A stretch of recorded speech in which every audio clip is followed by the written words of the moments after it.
بسم الله الرحمن الرحیم. عرض سلام خدمت دوستان عزیز.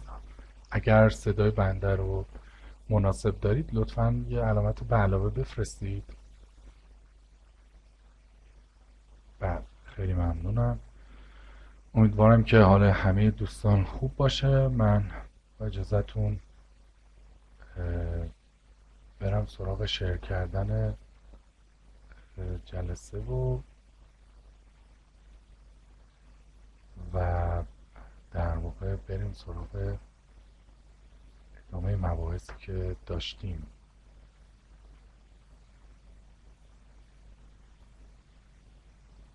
قبلش سوال کنم، آیا برای ورود این بار هم مثل قبل مشکلی بود یا دوستان بدون مشکل وارد شدن؟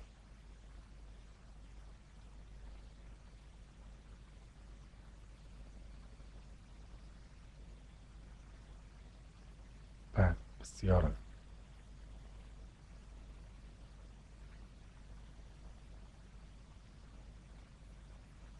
بسیار خیلی ممنون.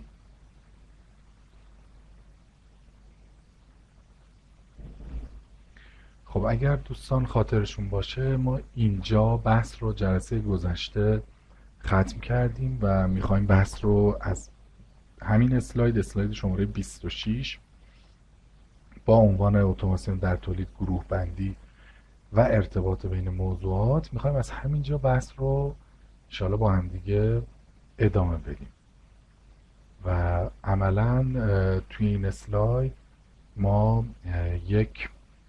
میشه گفت که یک خلاصه تصویری از آنچه که در این درس خواهیم آموخت رو داریم با هم دیگه میبینیم.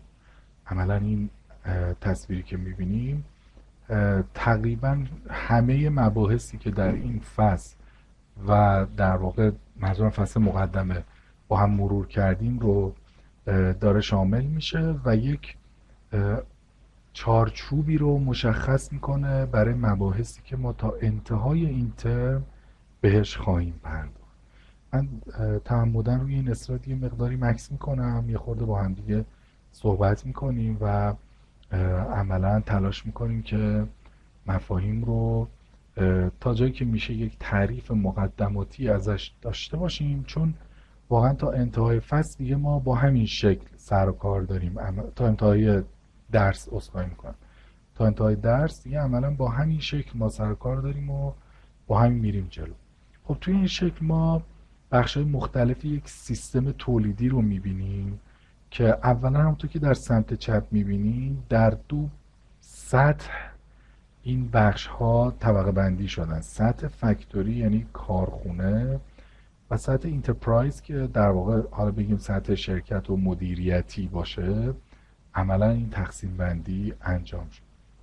توی سطح کارخونه پایین ترین چیزی که ما میبینیم نوشته manufacturing operations، یعنی فرآیندها و عملیات ساخت ما، که این همون جاییه که عملا داره اتفاقات اصلی رقم میخوره. عملا اینجاست که یه تولیدی واقعا اتفاق میفته به لحاظ فیزیکی و عملیاتی شکل میگیره.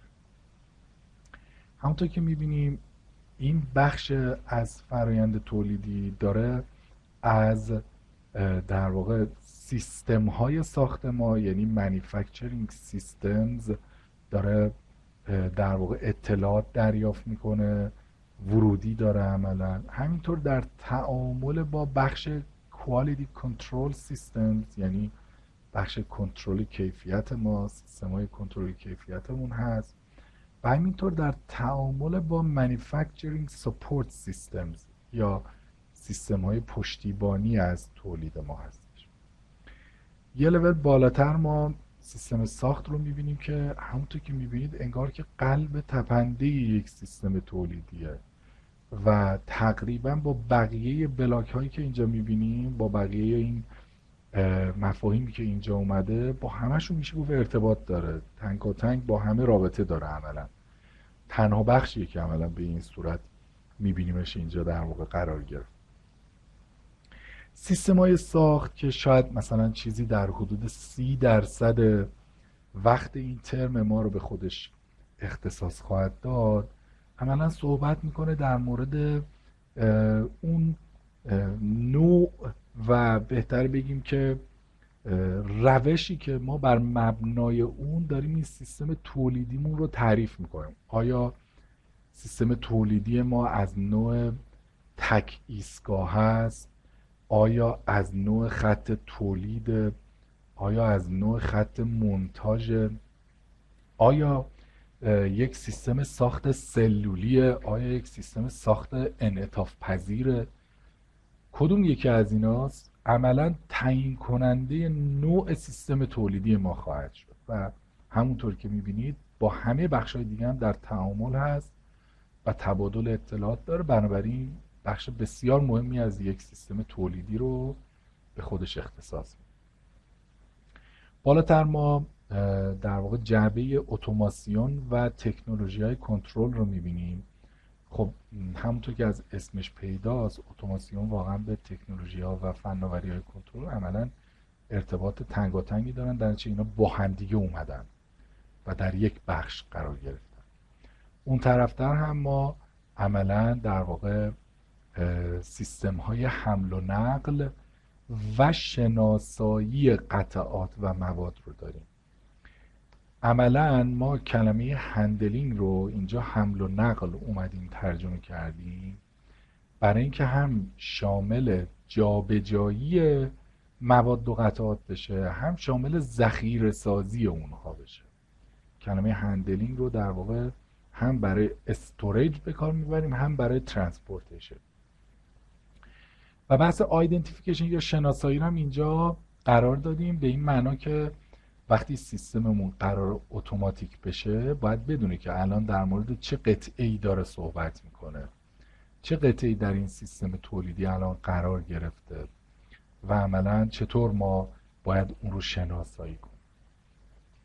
اشاره به بحث کنترل کیفیت داشتم و در نهایت سیستم‌های پشتیبانی از تولید که بخش مدیریتی یک سیستم رو شامل میشه، شامل فعالیت بازرگانی، طراحی، تحقیق و توسعه، بازاریابی، فرض بفرمایید ارتباط با مشتری، کنترل تولید، نه کنترل فرایند، کنترل تولید، برنامه‌ریزی تولید و غیره، همشون تو بخش Manufacturing Support Systems یا سیستم‌های پشتیبانی از تولید قرار میگیرن. خب حالا یه دقت بفرمایید، ما الان این درس رو انشالله از اینجا به بعد ابتدا از بحث Manufacturing Operations شروع میکنیم، یعنی یه مرور خیلی سریع روی فرایندها و عملیات‌های ساختی داریم. بعد میریم سراغ کنترل و اتوماسیون، کمی در مورد تکنولوژی‌های کنترل و اتوماسیون با هم صحبت میکنیم، سخت افزارهایی که برای اتوماسیون مورد استفاده قرار میگیرن، حسگرها، عملگرها و غیره رو مورد توجه قرار میدیم. بعد میریم سراغ سیستم های حمل و نقل مواد و قطعات، یعنی متریال هندلینگ رو مورد توجه قرار میدیم. بعد میریم سراغ کوالیتی کنترل یا کنترل کیفیت و در نهایت در میشه گفت 10% یا 15% آخر ترم هم به سیستم های پشتیبانی از تولید میپردازیم. بنابراین ساختار درس دادنمون هم تقریبا به همین صورت: ابتدا فرآیندها و عملیات های ساخت، بعد اتوماسیون، بعد حمل و نقل مواد، بعد قاعدتا برمیگردیم راجع به سیستم های ساخت صحبت میکنیم، بعد کنترل کیفیت و در نهایت سیستم های پشتیبانی از تولید رو مورد توجه قرار میدیم. این یه جورایی عملا فهرست مطالبی هستش که ما در این درس با اون روبرو خواهیم. پس همونطور که میبینید الان دوباره برمیگردم اسلاید قبلی، عملا میخوایم از عملیات تولیدی یعنی manufacturing operations میخوایم از اینجا شروع کنیم و بحث رو جلو ببریم. جلسه قبلم عرض کردم دوستان هر جا سوالی داشتن میتونید هم تو بخش متن بنویسید، همین که این علامت دست که تو نوار مشکی رنگ بالا هست روی اون اگه بزنید من متوجه میشم و میکروفونتون رو باز میکنم که سوالتون رو مطرح.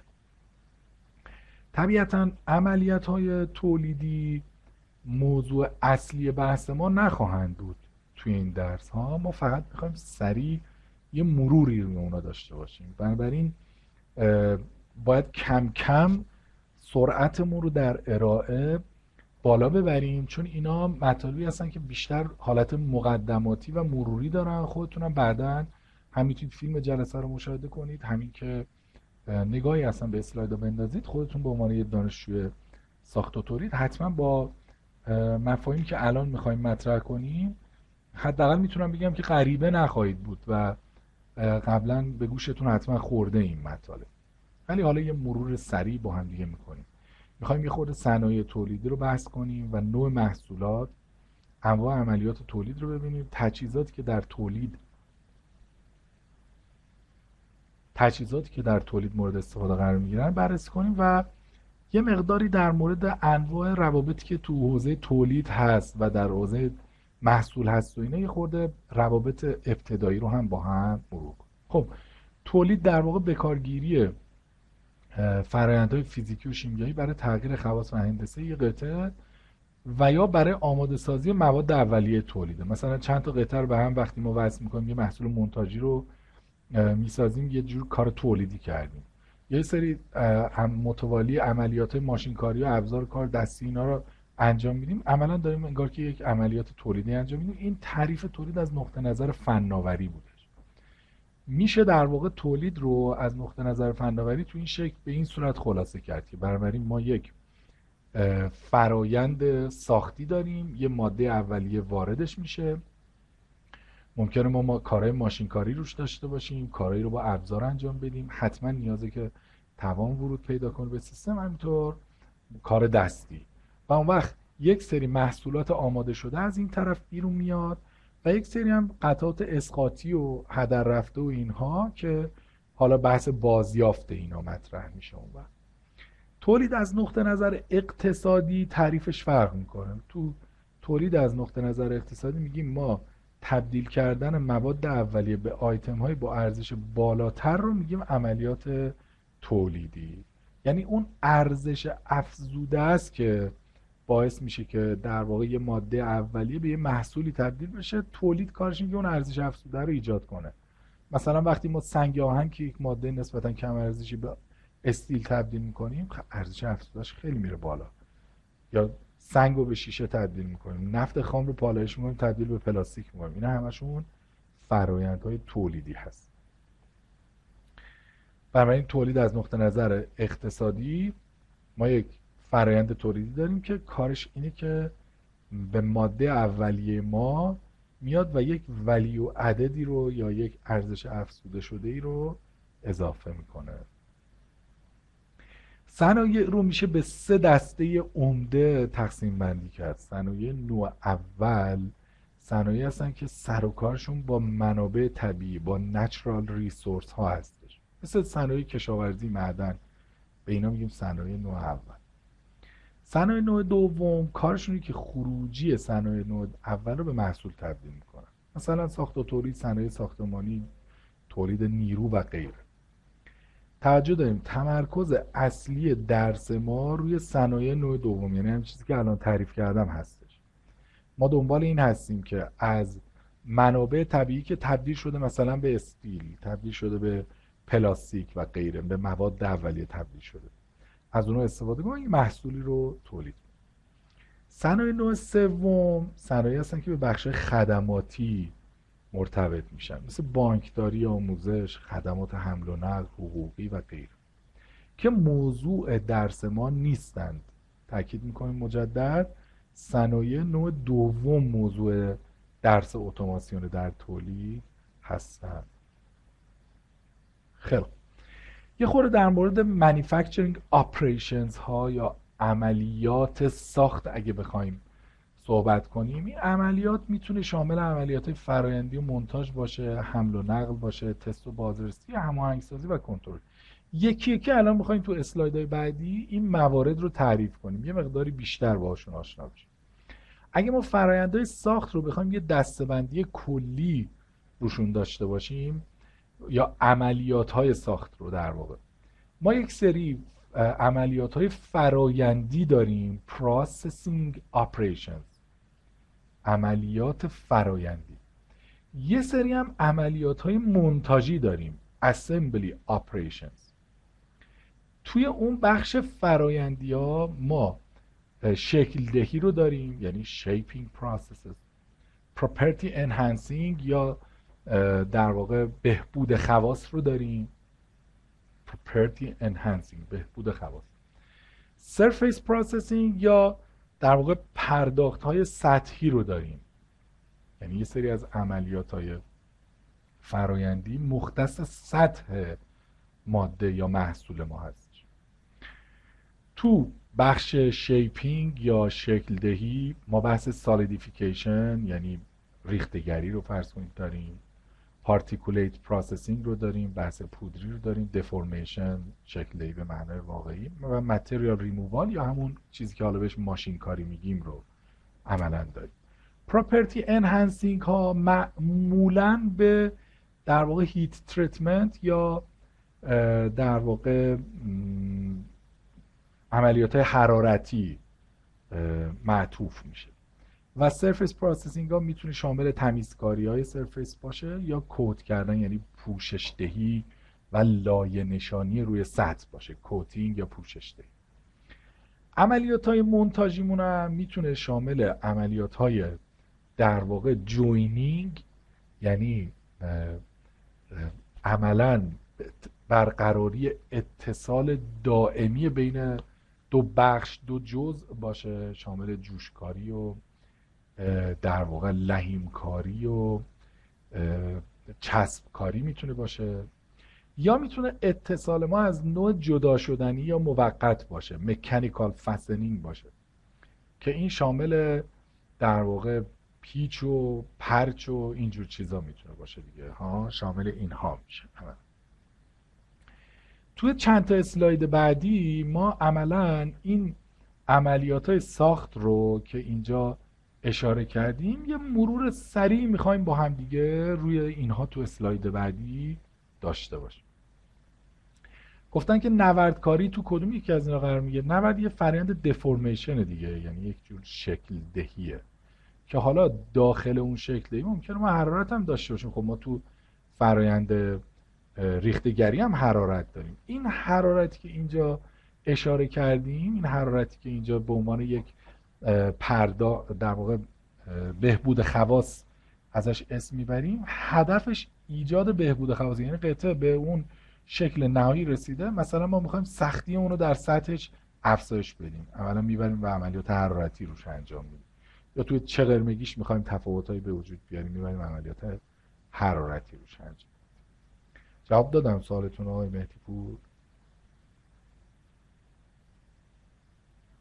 بله خواهش. خب حالا همونطور که عرض کردم تو اسلاید بعدی همین مواردی که توی اون نمودار بود اشاره شده، حالا هر جا که من احساس کردم جای توضیح داره یه توضیح هم اضافه میکنم. این موارد رو مرور کردیم، اینها رو هم یه مروری با هم داشتیم. حالا علاوه بر عملیات‌های فرایندی ما یک سری عملیات‌های دیگه‌ای هم در یک تولید در یک کارخونه داریم. خب یعنی اینها هم بخشی از عملیات‌های یک کارخونه به حساب میاد، صرفا فقط اونجایی که فرض کنید ماشین کاری میشه عملیات نیست. مثلا حمل و نقل و ذخیره سازی مواد، یه خورده می‌خوایم راجع به اینا صحبت کنیم. بازرسی و تست، هماهنگسازی و کنترل که می‌خوایم الان به اینا بپردازیم. خب حمل و نقل مواد همونطور که عرض کردم میشه در دو بخش دیدتش. حالا حمل و نقل یا جابجایی مواد که اینا میتونه توسط وسایل نقلیه باشه مثل لیفت تراکام، میتونه توسط تسمه نقاله ها باشه، همینطور میتونه توسط بالابرها و جرثقیل ها باشه.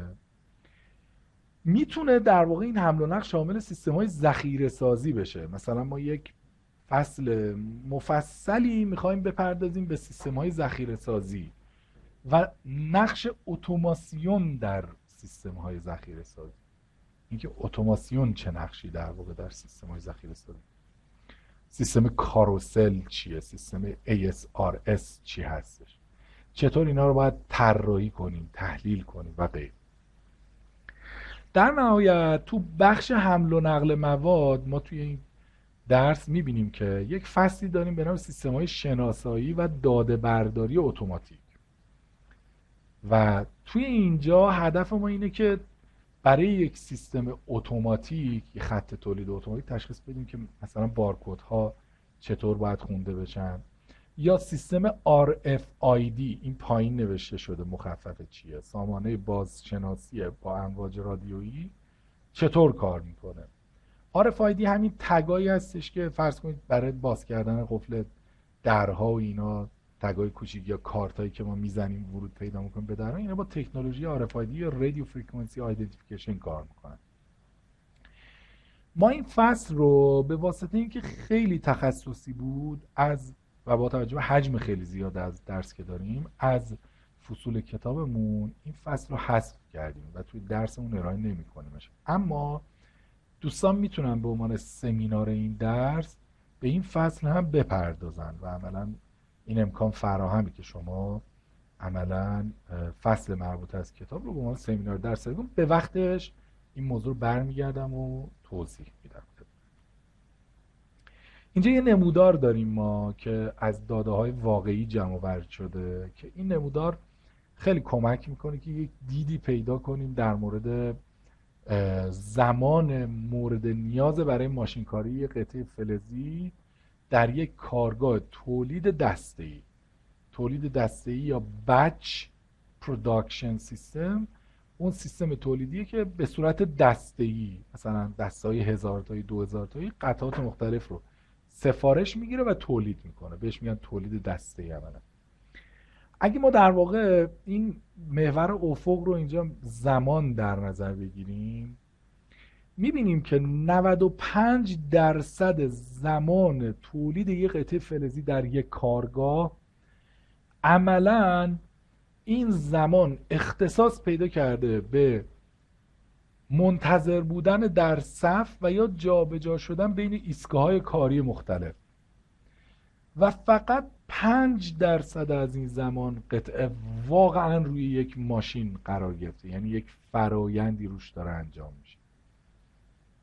حالا اینکه خود اینکه این 5% هم به چه صورت است، حتی خود اون 5% هم 70%ش بحث بارگذاری و جایگذاری قطعه و گیج کردنش و پوزیشن کردنش و غیره هستش و از اون 5% فقط 30% واقعا داره یک فرایند روی قطعه انجام میشه. یعنی در کل از زمان تولید یک قطعه فقط 1.5% اون زمانیه که واقعا داره روش فرایند انجام میشه و بقیه این زمان از جمله این 95% که اینجا میبینیم زمانی هستش که این قطعه ما در بین ایستگاه‌های کاری مختلف در حال حرکت و یا در صف انتظاری که بره روش فرایند انجام بشه.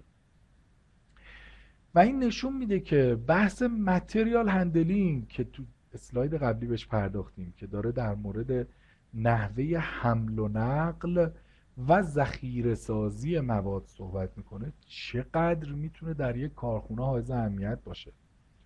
و اگر مثلا ما دنبال این هستیم که بهینه سازی هایی رو در زمینه زمان تولید داشته باشیم، شاید مهمترین کاری که میشه کرد رفتن سراغ سیستم متریال هندلینگه و ما تلاش کنیم که سیستم حمل و نقل و ذخیره سازیمون رو بهینه کنیم که این کار باعث بشه که سیستم بهینه تر کنه.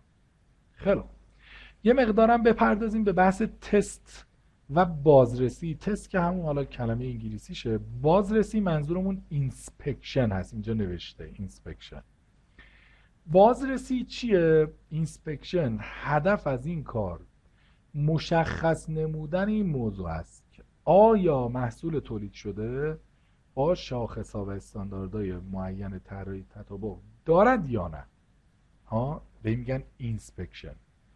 مثلا شما یک قطعه از یک محصول مثلا 20 قطعه‌ای رو داری، بعد این قطعه شما استوانه‌ایه، روی قطر خارجی اون یه تلورانسی گذاشته شده. هدف اینسپکشن اینه که بررسی کنه که آیا اون تلورانس پاس شده یا نه. به این میگن اینسپکشن، بازرسی.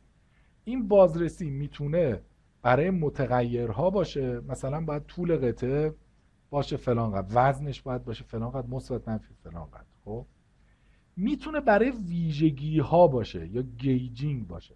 مثلا یه قطعه نریمادگی تولید شده، آیا اینا داخل هم دیگه میرون یا نمیرون؟ گیجینگ یعنی این دیگه ها. یعنی ما کاری نداریم که الان اندازه، یعنی میجر نمی کنیم که آیا اندازه قطر قطعه نری ما دقیق هست یا نیست. همین که تولید طوری انجام بشه که این دوتا تو هم دیگه برن یا گیج های برونرو داشته باشیم برای این کار کفایت میکنه. به این میگیم اینسپکشن برای گیجینگ، بازرسی برای ویژگی ها.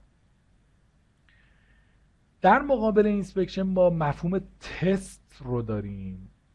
تست همونطور که از اسمش برمیاد میگه خصوصیات عمل کردی، یعنی این کلمه عمل کردی اینجا حائز اهمیت.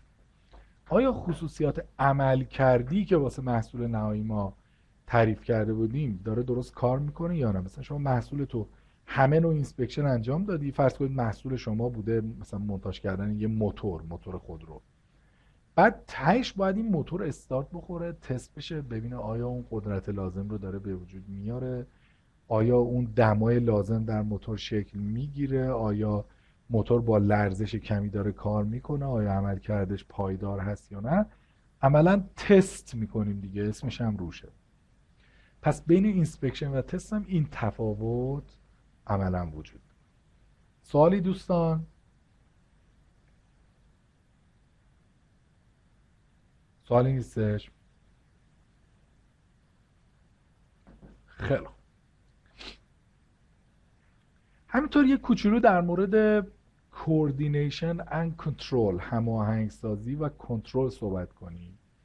توجه داریم که ما عملیات‌های مجزای فرآیندی مونتاژیمون هم نیاز به کنترل فرآیند دارن، هم نیاز به کنترل کیفیت دارن. یعنی خود فرآیند باید عملا کنترل بشه که اون توالی عملیات به درستی جلو بره. همینطور ما کنترل کیفی داریم، یعنی باید قطعات همونطور که از اسمشون برمیاد چک بشه که به اون کیفیت مد نظر ما رسیدن یا نه. و در نهایت مدیریت فعالیت‌ها در سطح شرکت رو داریم. ما وقتی از کنترل در سطح شرکت صحبت می‌کنیم عملا منظورمون اینجا نظارت هست، نه واقعا کنترل به معنی که مثلا این دستگاه داره آیا به صورت اتوماتیک کار میکنه یا نه. بیشتر اینجا مفاهیم نظارتی برای برنامه‌ریزی تولید و کنترل کیفیت مجددا تعریف میشه. خیلی این پس بخش اولمون که میخواستیم انواع فرآیندهای تولیدی رو باهاش یه مروری بکنیم، باهاشون یه آشنایی داشته باشیم. همینطور میتونیم در مورد امکانات ساخت صحبت کنیم. میگه که شرکت‌های تولیدی تلاش کنن تجهیزاتشون رو به بهترین حالت ممکن چیدمان کنن، یعنی لیاوت یک کارخونه، چیدمانش بسیار حائز اهمیت. نوع فعالیت ساختی تعیین میکنه، دیکته میکنه که چه چیدمانی بهترین نوع چیدمان در یک سیستم تولیدی هستش. این مناسب ترینه، این بهترینه به نوع محصول، حجم تولید، تنوع محصول، به همه اینا ربط داره. ما اگه بخوایم به صورت کمی میزان یا کوانتیتی تولید رو دسته‌بندی کنیم که حالا معمولا در واحد سالانه بیان میشه دیگه، مثلا میگن اینقدر تعداد در سال تولید داره یک کارخونه ها، میشه 3 تا بازه رو تعریف کرد: تولید در مقیاس پایین low production، تولید در مقیاس متوسط medium production، تولید در مقیاس بالا یا همون high production. تولید در مقیاس پایین زمانی که ما در مورد 1 تا 100 واحد صحبت میکنیم. این مقیاس پایین به معنی کوچیک بودن یا کم درآمد بودن اون سیستم تولیدی نیست. ممکنه مثلا الان تولید در مقیاس پایین شرکت هواپیماسازی نمیدونم ایرباس رو شامل بشه که در سال مثلا تعداد محدودی میتونه هواپیما تولید کنه، محصول تولید کنه. تولید در مقیاس متوسط معمولا از 100 تا مثلا 10,000 واحد در سال رو بهش میگیم تولید در مقیاس متوسط. و وقتی ما تولیدمون از 10,000 تا در سال بره بالا تا مثلا میلیون ها واحد، دیگه این یک سیستم تولیدی در مقیاس بالاست. این عددا هم وحی منزل نیست دیگه، یه جور قرارداده، یه جور در واقع میانگیری از تعاریف مختلف هستش که اینجا اومد.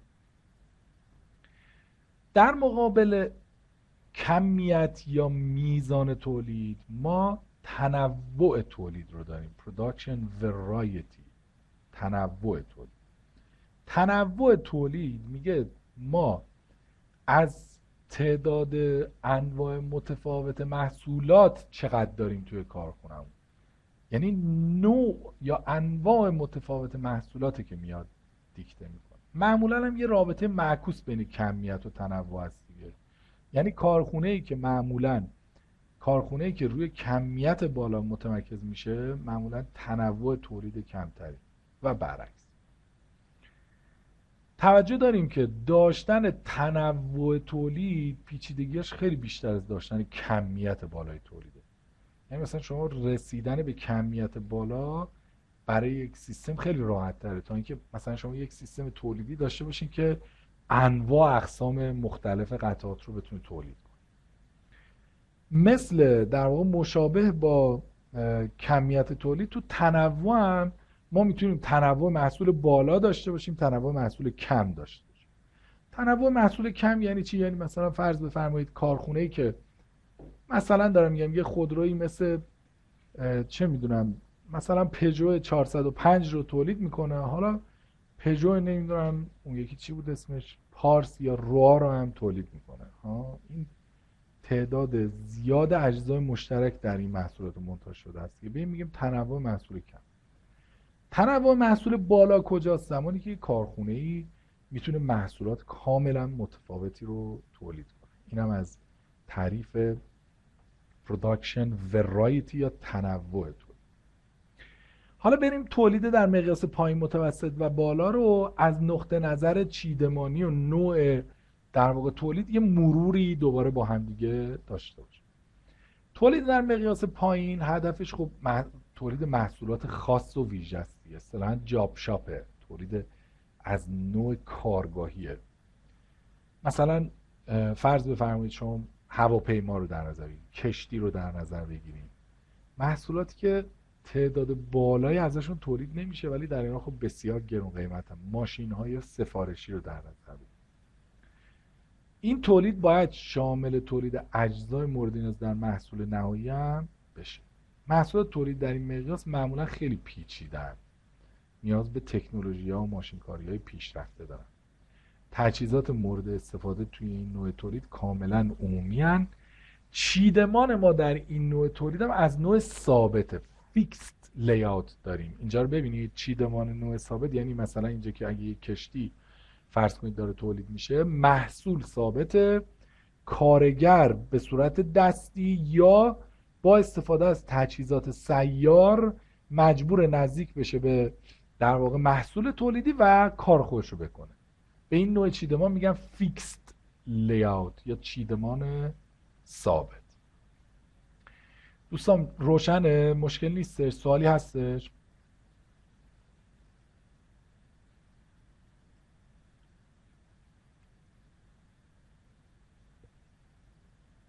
بله، بسیار.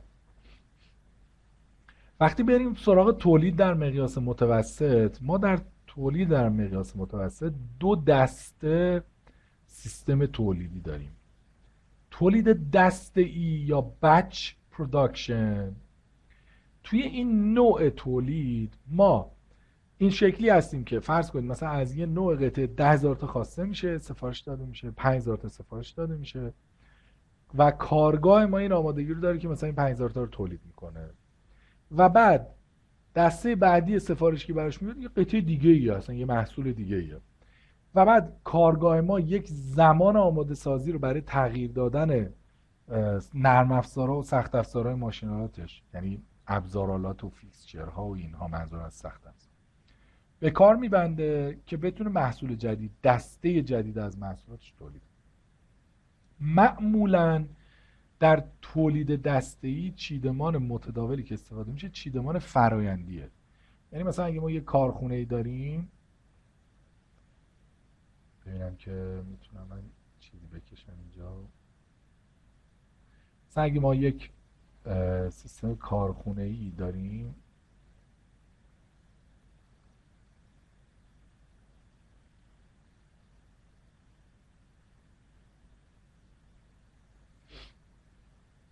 فرض کنید این فضای پلنت ما از بالا هستش، یه بخشیمون میشه بخش ماشینکاریمون، یه بخشی میشه بخش فرستکاری، یه بخشی داریم برای کنترل کیفیت، یه بخشی داریم برای سوراخکاری فرض کنیم، یه بخشی داریم واسه عملیات حرارتی و غیره. چیدمانمون در کارخونه به صورت فرایندی، یعنی دستگاه هایی که یک فرایند مشخص و مشابه رو انجام میدن در یک بخش از این سیستم ما قرار میگیرن، به این میگن چیدمان فرایند. روشن دوستان؟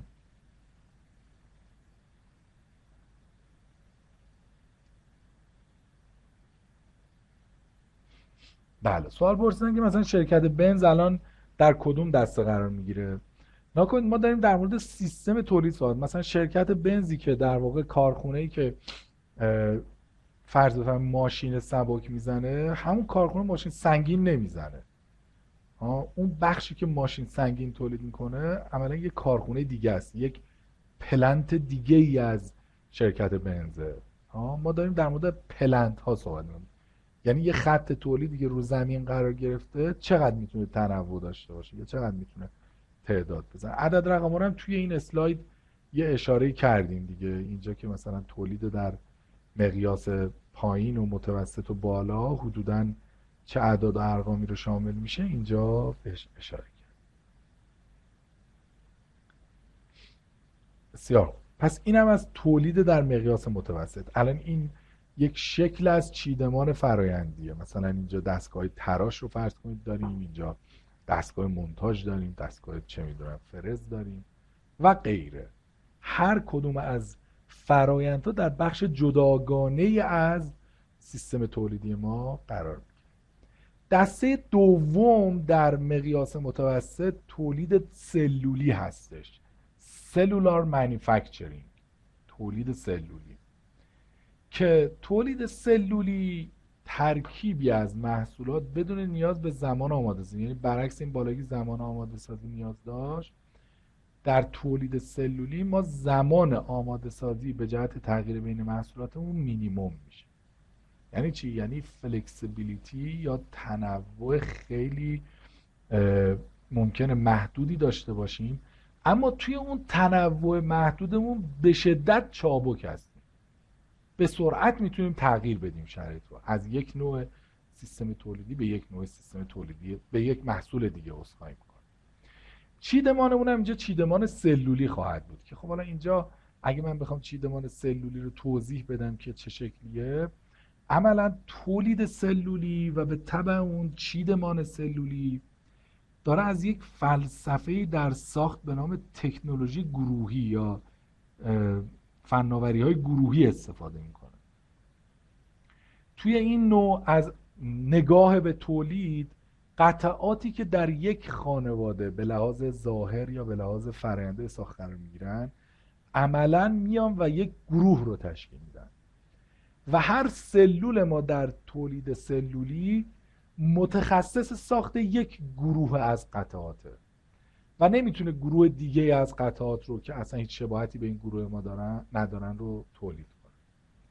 بنابراین تو چیدمان سلولی ما ممکنه فرایندهای مختلف و متفاوت رو بلافاصله پشت سر هم داشته باشیم، اما همونطور که گفتم نوع چیدمانمون نوع سلولیه. یکی از فصول کتابمون به طور کامل شاید 2 جلسه ما به بحث تولید سلولی و بعد از اون به تولید در واقع سیستم ساخت انعطاف پذیر خواهیم پرداخت. خب چیدمان سلولی اینا رو اونجا تحلیل میکنیم، خیلی دقیق بازدهی خط تولیدی که با روش سلولی چیده شده رو بررسی میکنیم، با فرمول و عدد رقم و اینها از این تیپ کارا انجام خواهیم.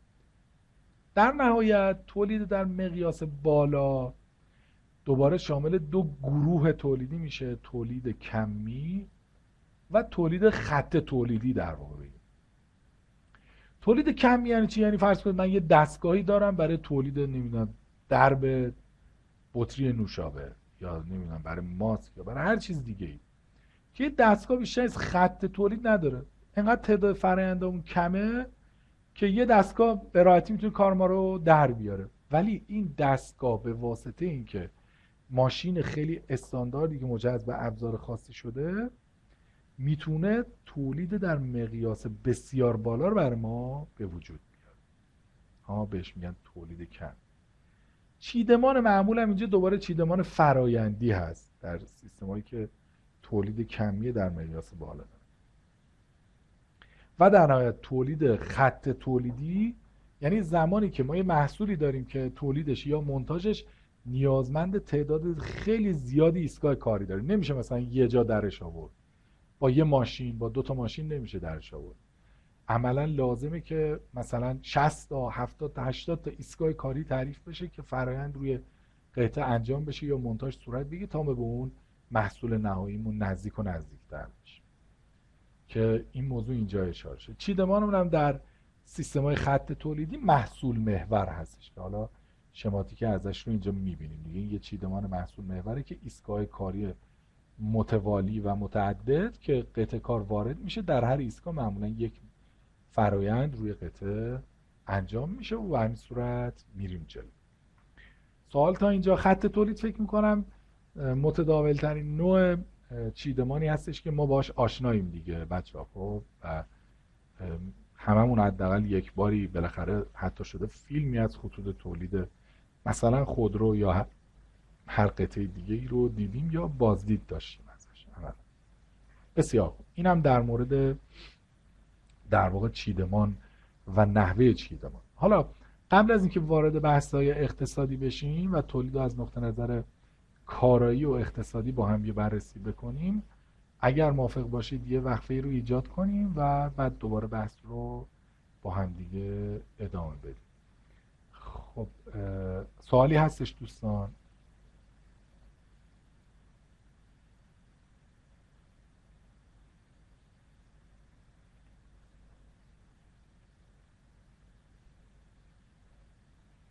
بله آقای قربانزاده بفرمایید سوالتون رو. سلام عرض میکنم خدمت همگی. امیدوارم کیفیت صدام خوب باشه. بله صداتون رو من میشنوم. بفرمایید بقیه دوستان ان شاء الله. متشکرم. استاد در رابطه با اسلاید 40 البته من باید همونجا میپرسیدم ولی صبر کردم تا موضوعات بعدی هم مطرح بشه. تو اسلاید 40 به این نکته اشاره شد که ما در حقیقت درصد خیلی پایینی از زمان مربوط به تولید رو در کارخانجات یا در کارگاه‌های تولیدی خواهیم داشت که اونم علتش اینه که قطع کار بین ایستگاه‌های مختلف کاری متوقف میشه و میمونه. من در واقع سعی کردم تا به خط تولید برسیم. الان ما تو خط تولید عملاً کار مونتاژ رو به گونه‌ای می‌بینیم که اینها همه انگار زمان مونتاژشون یکسانه. مثلا توی خط خودروسازی، حالا دوستانی که ایران خودرو تشریف بردن یا حالا سایت‌ها جای دیگه می‌بینن که مثلا کسی که داشبورد جلو رو جا میزنه به همون اندازه زمان داره که میخواد یه نفر پخش ماشین رو جا بزنه یا مثلا میخواد 4 تا چرخ ماشین رو 4 نفر یا 2 نفر در دو طرف خودرو بخوان پیچاشو صفر بکنن. عملا اینکه ما چه مقدار قطعه در بین خطوط داشته باشیم و اینکه زمان ماشین ها رو چطور تنظیم کنیم یا حتی به این صورت که بگیم مثلا توی خط تولیدی من 2 تا ماشین موازی تولید میگذارم که اگر یکیش از کار افتاد بلافاصله اون یکی وارد مدار بشه.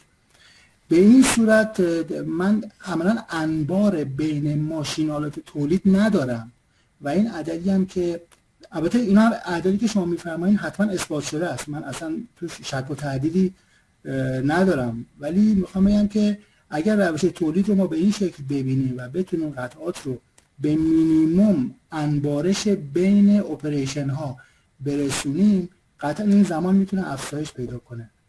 من برداشتم درسته؟ بله برداشتون درسته. منتها باید توجه کنید که اینجا ما داریم یک کیس استادی رو در مورد تولید دسته‌ای اشاره میکنیم و تولید خط تولیدی نیست. تولید دسته‌ای یعنی که مثلا من یه سفارش گرفتم 10,000 تا از یه قطعه 5,000 تا از یه قطعه رو میخوام تولید کنم و چیدمانم هم از نوع فرایندیه.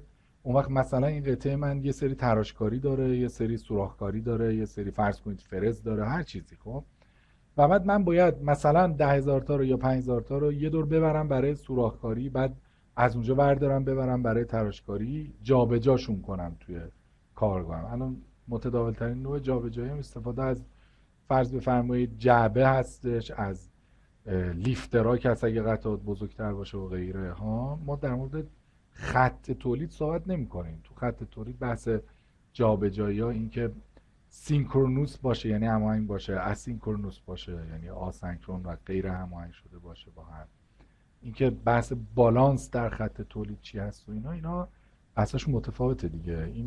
این کیس استادی که کتاب از یک کیس واقعی از امریکا در واقع مخابره کرده، مختص تولید دسته‌ایه، یعنی بچ پروداکشن، تولید دسته‌ای. اونجاست که این عدد رقم ها به این صورت در میاد. بله در خط تولید عدد رقم ها میتونه چیز دیگه ای باشه. خیلی هم ممنون. اگر نکته دارید بفرمایید، حالا اگرم نه که ممنون از سوالی که پرسید. من تشکر میکنم، خیلی ممنون. خواهش میکنم. بسیار عالی. سوال دیگه اگر دوستان دارم.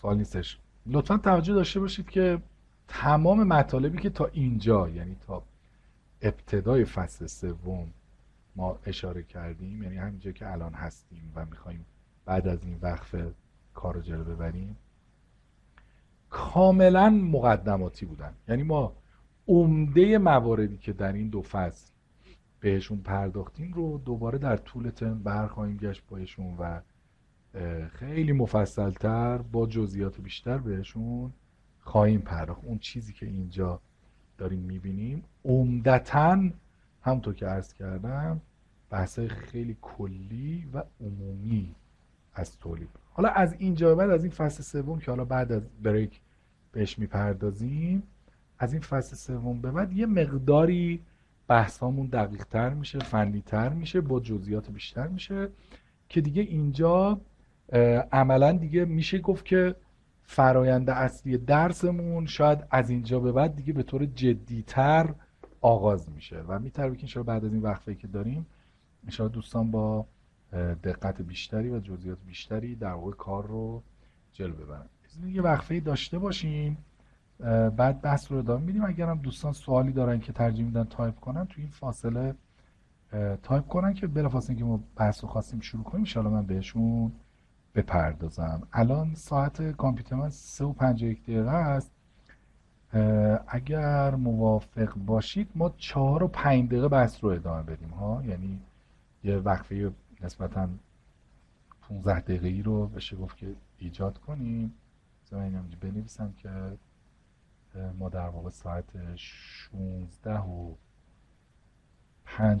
انشاءالله بحث رو با هم دیگه ادامه میدیم. فعلا خداحافظ.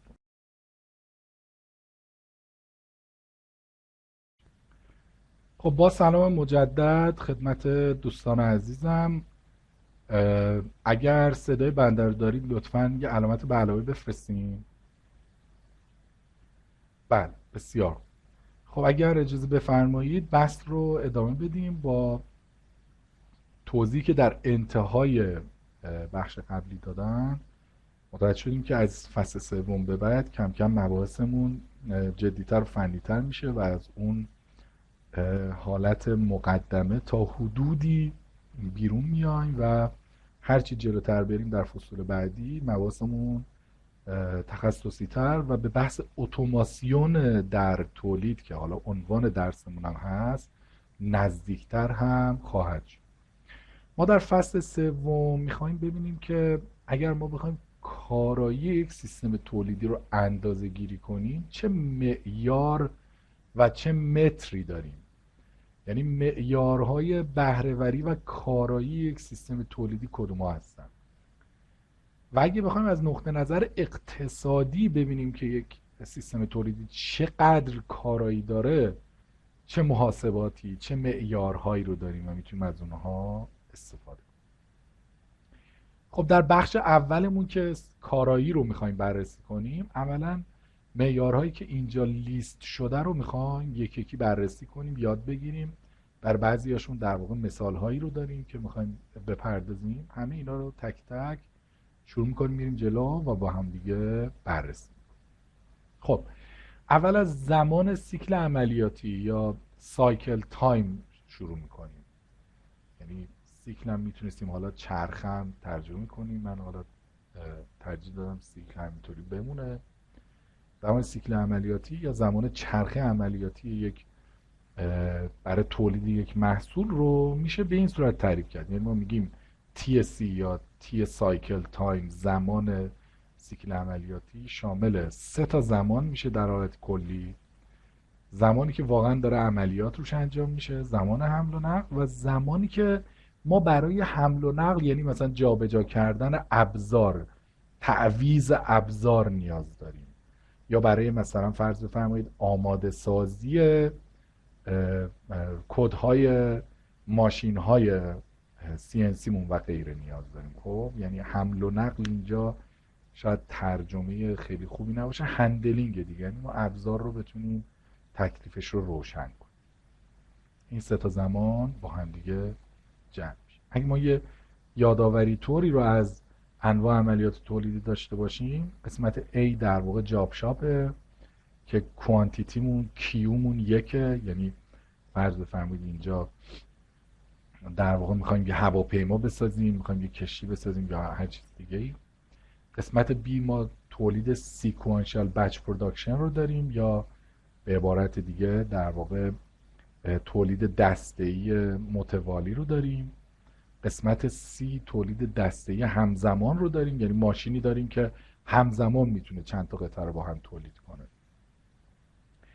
تو قسمت دال یا دی، حالا انگلیسی رو اگر بگیم، در واقع تولید کمی رو داریم، و قسمت ای هم تولید خط تولیدی رو به ما عملا داره نشون میده، یعنی تولید روی خطوط تولید رو عملا داره نشون میده. خیلی خوب. اگه بخوایم حالا با این تعریف، با تعریف در واقع زمان سیکل عملیاتی، بخوایم یه قدم جلوتر بریم و نرخ تولید، یعنی میزان تولید در یک بازه زمانی مشخص رو بخوایم حساب کنیم، میگیم که اگر ما زمان برای فرآیند روی یک دسته، یعنی در یک تولید دسته شامل کیو قطعه رو بخوایم ببینیم، خب TSC یا همون زمان سیکل عملیاتی رو تعریف کردیم، ضرب در تعداد قطعات داخل اون دسته میشه، و یک TSU داریم، یعنی زمان تنظیم و آماده سازی برای هر دستم، ستاپ کردنمون ها، زمان ستاپ نیاز داریم. اینا با هم دیگه در واقع تی بی رو بر ما میسازن. اون وقت اگر ما در واقع بخوایم این تی بی رو که برای بچمون هست، بی از بچ میاد، تقسیم برای کیو کنیم، اون وقت زمان متوسط تولید هر قطعه به این صورت تعیین میشه. عملا زمان متوسط تولید هر قطعه به این صورت تعیین میشه. و اگه ما اینو برعکسش کنیم، یعنی حالا معمولا چون به صورت ساعتی این عدد بیان میشه، در حالی که اون یکی به صورت دقیقه بیان میشه، یعنی این دقیقه بیان میشه و معمولا ما نرخ تولید رو میخوایم ساعتی بیان کنیم، این عدد 60 از اونجا آمده. بنابراین 60 رو اگر تقسیم کنیم به زمان متوسط تولید هر قطعه، عملا ما نرخ تولید داریم. یعنی الان RP داره میگه که در هر یک ساعت این سیستم تولید دسته‌ای ما چند عدد محصول رو میتونه تولید کنه. نرخ تولید یعنی این دیگه ها، در هر یک ساعت این سیستم تولید دسته‌ای ما چند عدد محصول رو قابلیت تولید داره. این میشه در واقع نرخ تولید در تولید دسته‌ای. اگه بخوایم در تولیدهای دیگه، روش‌های تولید دیگه، مثلا در تولید کارگاهی یا جاب شاپ مسئله رو ببینیم، باید کیو رو برابر با 1 قرار بدیم. گفتیم در تولید در واقع کارگاهی معمولا تعداد قطعات تولیدیمون 1 عدده. جاب شاپ باید ببینیم، اون وقت این کیو از پشت TSC میره و TP به این صورت پیدا میشه. عملا در تولید انبوه باید توجه داشته باشیم که عملا این زمان ستاپه برای تعداد قطعات عملا ناچیزه، چون کیو خیلی عدد بزرگیه.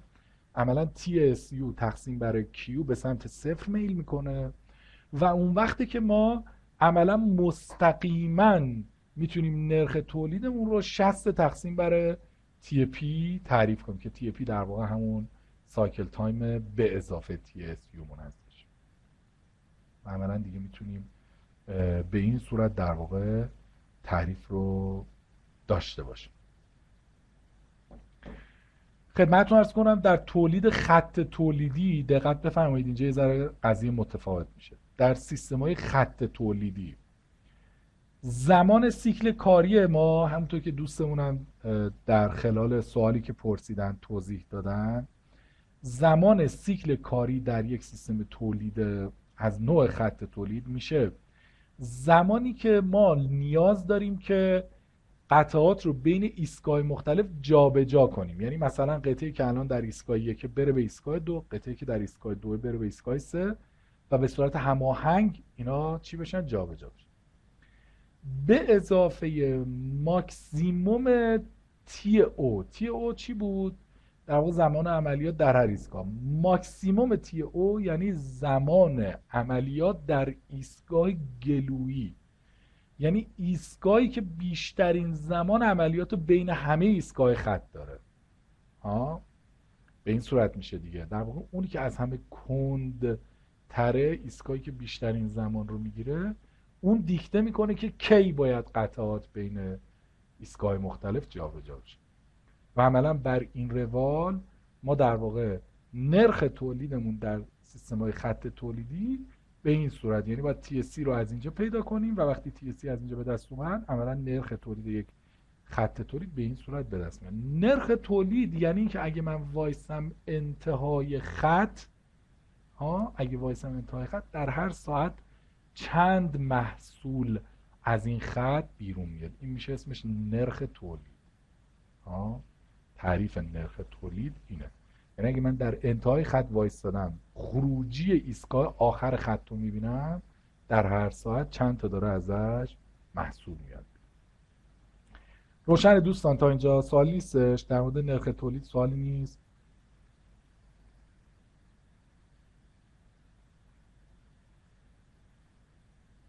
بسیار بسیار عالی. یکی دیگه از فاکتورهای مهم در واقع اندازه‌گیری و یا بهتر بگیم ارزش‌گذاری میزان کارایی یک سیستم تولیدی در دسترس بودن یا availability. در دسترس بودن. در دسترس بودن چجوری تعریف میشه؟ میگیم زمان نسبی در دسترس بودن تجهیزات. یعنی چی؟ من برم اول اسلاید بعدی، بعد برگردیم اسلاید قبلی. اینجا نگاه کنید. فرض بفرمایید که در واقع اینجا ما در واقع تا اینجایی که خط میکشم سیستم ما سر پا بوده، ماشینمون، خط تولیدمون یا هر چیز دیگه ای سر پا بوده و داشته کار میکرد. بعد اینجا دقیقا در این نقطه یه خرابی به وجود اومده و از اینجا تا اینجا سیستم خوابیده بوده، خط تولیدمون داون بوده، پایین بوده. بعد مجددا اینجا تعمیرات ما کامل شده و سیستم دوباره شروع کرده به ادامه کار تا اینجا که دوباره خرابی بعدی اتفاق افتاده. درست شد؟ به این زمانی که اینجا میبینیم میگیم زمان متوسط بین هر دو خرابی. زمان متوسط بین هر دو تا خرابی رو با MTBF نمایش بدیم که میشه mean time between failures.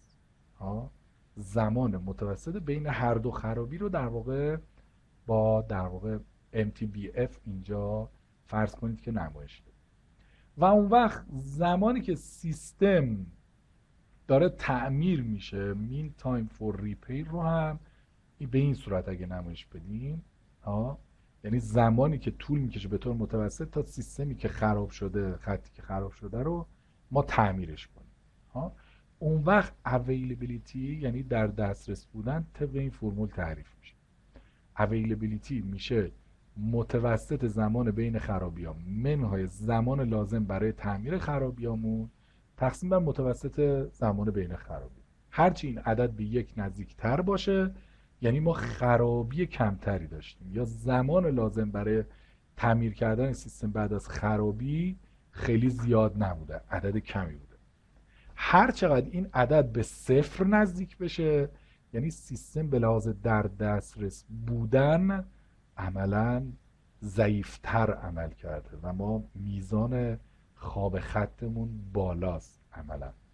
توجه داریم در سیستم های خط تولیدی به طور خاص وقتی که یک ایستگاهی جلوتر از ما خراب میشه و ما عملا نوع جابجایی خطوطمون به صورت هماهنگ، یعنی همه با هم حرکت میکنن، عملا انگار کل خط از کار افتاده. چرا؟ چون ایستگاهی که خراب میشه باید قطعشو بده به ایستگاه بعدی که کار انجام بده، نمیتونه بده. و همینطور ایستگاه قبلی باید قطعشو بده به ایستگاهی که الان خراب شده که کاروش انجام بده، که بلوک شده، عملا نمیشه کاری انجام داد.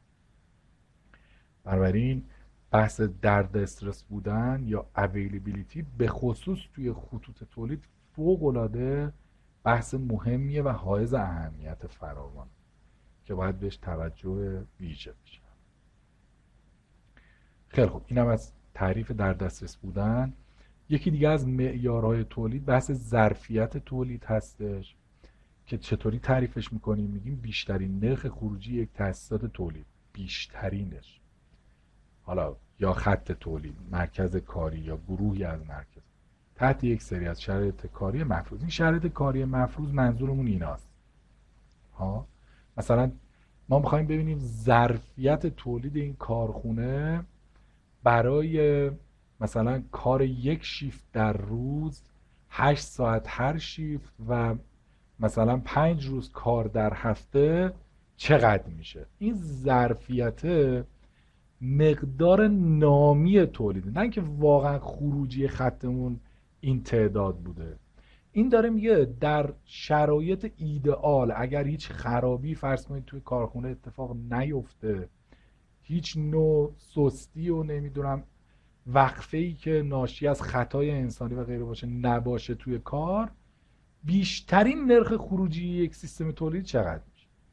بنابراین ظرفیت تولید یه مقداری گولزنکه. معمولا کارخونه ها به خصوص حالا مثلا در ایران الان تو این شرایط بحث انرژی و برق و اینا هم که هست، شاید مثلا با کمتر از نصف ظرفیت تولیدشون کار میکنن. ظرفیت اون مقدار اسمی تولید ما هست عملا، در حالی که در عمل ما معمولا نرخ تولیدمون معمولا خیلی کمتر از ظرفیت تولیدمون هستش. این نکته‌ای که باید بهش توجه بشه. ظرفیت تولید چطوری میشه حساب کرد؟ تو تولید کمی که دیگه ساده ترین حالتشه، اگه ما n تا ماشین داریم که محصولات یکسانی دارن تولید میکنن، نرخ همین ماشین هم RP باشه، اون وقت کافی n رو ضرب در RP کنیم ضرب در یه پارامتری که این پارامتر داره مشخص میکنه که مثلا چه تعداد ساعت در بازه مشخصی که ما برای تولید در نظر گرفتیم ماشین های ما در واقع دارن کار میکنن. دقت بفرمایید، مثلا اینقدر ساعت در این پریود، مثلا 40 ساعت در هفته 40 ساعت در هر هفته این میشه در واقع HPC ما. این پارامتری که اینجا نوشته عملا به این صورت میتونیم تعریفش کنیم. اوکی، روشن دوستان، مشکل نیست؟ سوالی تا اینجا؟ سوال نیستش؟ بسیار خیلی ممنون. ما اگه بخوایم ظرفیت تولید رو تغییر بدیم، استراتژی کوتاه مدت با استراتژی بلند مدت متفاوته. توی کوتاه مدت ما باید تعداد کارکنان رو عوض کنیم، تعداد شیفتامون رو افزایش بدیم، ساعت کاری رو در هر شیفت اضافه کنیم، اضافه کاری بزنیم. اما اگه قرار باشه در میان مدت و بلند مدت ما ظرفیت تولید عوض کنیم، باید بریم سراغ سخت افزار، ماشین‌هامون رو عوض کنیم، تعداد ماشین‌ها رو زیاد کنیم، یا باید فناوری‌هامون رو بهبود بدیم که RP یا نرخ تولید هر ماشینمون افزایش پیدا کنه. اونجاست که عملا ظرفیت تولید رو در بلند مدت عملا میتونیم یه افزایشی توش به وجود بیاریم. بسیار خوب، بذارید یه مثالی در مورد ظرفیت تولید ببینیم با هم دیگه. میبینید این مثال شماره 1 فصل 3 کتاب هستش و من این رو از روی کتاب در واقع عملا کپی پیست کردم اینجا و میخوایم کم کم در واقع یاد بگیریم که با مثالای کتاب و اینها هم چطور کار کنیم. خب چی میگه مثال؟ میگه که ما یک سیستم دپارتمان در واقع تراشکاری اتوماتیک داریم که 5 تا ماشین دارن که این 5 تا ماشین ما همشون دارن یه محصول، یه قطعه مشابهی رو تولید. ماشین های ما 2 شیفت 8 ساعته و 5 روز در هفته رو و 50 هفته در سال رو کار میکنن و نرخ تولید هر کدوم از ماشین ها هم 15 تا قطعه در ساعت هستش. نرخ تولید اونم 15 قطعه در ساعت هستش. از ما خواسته که ظرفیت تولید این کارخونه رو به صورت بازه زمانی هفتگی بیان کنیم. خب دقت بفرمایید، یه جدولی هم کتاب داده که توی این جدول عملاً داره میگه که اگر شما یک شیفت 8 ساعته در روز، 5 روز کاری در هفته، 50 هفته در سال داشته باشی، عملاً در هفته 40 ساعت کار داری، در ماه میشه 167 ساعت، در سال میشه 2000. این با احتساب آخر هفته و اوورلپ های بین هفته ها، چون یک ماه دقیقاً 4 هفته نیست دیگه، اینا رو با احتساب اینا به این صورت میشه. پس عملاً چون ما اینجا 2 شیفت در واقع 2 شیفت 8 ساعته و 5 روز کاری در هفته و 50 هفته کاری در سال داریم، عملا میفتیم تو کجا؟ توی این خط دومیه. 2 شیفت 8 ساعته در روز، 5 روز کاری در هفته، 50 هفته در سال. که از اونجایی که از ما ویکلی یعنی هفتگی ظرفیت تولید رو خواسته، ما باید این عدد رو از اینجا استخراج کنیم با خودمون ببریم. 80 ساعت ما در هفته کار داریم. این 80 عملا همون HPC ما هستش که عملا اون پارامتری بود که تعریف کردیم. این 5 هم تعداد ماشین هامونه، 15 هم همون RC یا RP، حالا بگیم نرخ تولید اون ماشینمونه، که اگه اینا رو ما کنار هم دیگه بذاریم، عملا ما 6000 قطعه در هفته ظرفیت تولیدمونه. یعنی اگه همه چی درست جلو بره، همه چی ایدئال باشه، تمام وقت 8 ساعته یا هر شیفتمون رو دستگاه‌های ما کار کنن، هر 5 تا ماشین هم در این بازه به طور کامل کار کنن، ما 6000 تا قطعه رو میتونیم عملا با این روش تولید. بسیار. این حالا یه مثال خیلی ساده از این بحث ظرفیت. فاکتور بعدی که میخوایم بهش بپردازیم، معیار بعدی بهره‌وری یا یوتیلیزیشنه. بهره‌وری عملاً به مقدار خروجی کارخونه نسبت به ظرفیتش برمیگرده و به عنوان یه نسبت زمانی عملاً بیان میشه. میگه که بهره‌وری میگه که از اون زمانی که اویلیبل در دسترس داشتی، مثلا ماشین تولیدی، چقدرشو واقعا در حال تولید هستی. مثلا ما در ظرفیت تولید، برمیگردم اسلاید قبلی، ما الان در ظرفیت تولید در نظر گرفتیم که 80 ساعت در هفته ماشین ما میتونه کار کنه، چون 2 تا شیفت داره کار میکنه دیگه ماشین. میگه از این 80 ساعته واقعا چند ساعتش رو تو از ماشینت استفاده کردی. لزوما این به این معنی نیست که ماشین خرابه. ممکنه ما برنامه‌ریزیمون طوری باشه که از این 80 ساعت فقط 10 ساعتش ماشین در حال تولیده، بقیه‌اش مثلا داریم ستاپ میکنیم، یا مثلا قطعه نرسیده به ماشینمون، یا ماشین خراب شده، هر کدوم از اینا. بنابراین بهره‌وری میگه که از اون 80 ساعته واقعا چه نسبت زمانیشو داشتی واقعا کار انجام بدی. میگیم بهره‌وری یا یوتیلیزیشن. این چیزی که در واقع ما میگیم تو کشور پایینه، مثلا میگن بهره‌وری سیستم تولیدی پایینه، عملا به این تعریف برمیگرده. یعنی ما بعضا تجهیزات و ماشینالات بسیار خوب و پیشرفته ای رو در برخی سیستم‌های تولیدی داریم، اما به دلیل مدیریت‌های اشتباه، به دلیل حالا مثلا مشکل در تامین مواد اولیه به خاطر تحریم‌ها، به دلیل تحریم تکنولوژیک دستگاه‌ها که دیگه مثلا اون شرکت اروپایی یا آمریکایی دیگه نمیاد اونا رو تعمیر کنه، تجهیز کنه، کالیبره کنه دوباره، در حالی که ماشین ما هست و در ظرفیت تولید ما اون تولید در نظر گرفته شده، ما تولیدمون خیلی پایین‌تره. تولید واقعیمون خیلی پایین‌تره. این اون دلیلیه که میگیم بهره‌وری این ماشین اولا پایینه، الان بهره‌وریمون کمه. اینجاست که در واقع کلمه بهره‌وری حائز اهمیت. یکی دیگه از اون فاکتورهایی که باید تعریف میکردیم که یکی از فاکتورهای بسیار مهم در ارزیابی یک سیستم تولیدی، زمان کلی تولید یا Manufacturing Lead Time که حالا به اختصار بهش میگیم MLT، Manufacturing Lead Time هستش. که این زمان چیه؟ میگه کل زمان لازم برای فرایند یک قطعه معلوم یا یک محصول در کارخونه رو MLT میگن. خب این زمان شامل تأخیرها، جابجایی مواد، انتظار در صف تولید نمیشه. یعنی مثلا یه قطعه اولیه فرض کنید یه کرونومتر بهش وصل می‌کنیم، وارد کارخونه میشه. این وقتی تبدیل به محصول شد، از کارخونه اومد بیرون، چقدر طول کشیده؟ از روی اون کرونومتر میخونیم که الان این واقعا چقدر طول کشیده که واقعا تبدیل به یه محصول بشه. این زمان شامل عملا زمان ستاپ ها، راه اندازی ها، زمان فرایند تولیدمون برای کیو عدد قطعه و زمانی که هیچ عملیاتی انجام نمیشه. مثل همون نموداره که در موردش دوستمون هم سوال پرسید، قطعه ما منتظره در خط، منتظره که نوبتش بشه بره زیر دستگاه. خیلی موقع ما در واقع هیچ عملیات تولیدی انجام نمیشه، در حال جابجایی هستیم یا در حال انتظار برای اینکه روی دستگاه بریم که فرآیند انجام بشه. اینا این به تعداد کل فرآیندها که ضرب بشه عملاً MLT یا زمان کلی تولید رو برای ما مشخص می‌کنه. پس MLT زمان کلی تولید ما هستش. آقای قربانزاده بفرمایید.